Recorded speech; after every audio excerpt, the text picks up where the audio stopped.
నా తమ్ముడు, నా చెల్లి, నా అక్క, నా అమ్మ, ఈ రాత్రి గుర్తుపెట్టుకో,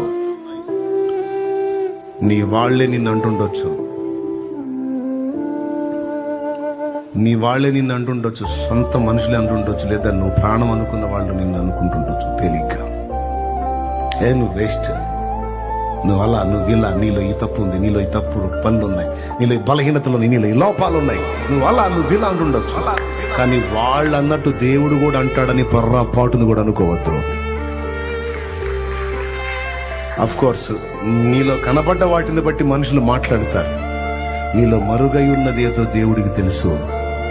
దానికోసమైనా సరే ఆయన నిన్ను చేత పట్టి నిన్ను ఒక మెట్టుకు తీసుకొచ్చి నీ నుండి ఆయన సాధించాలనుకున్నది ఏదో సాధించి తీరతాడు.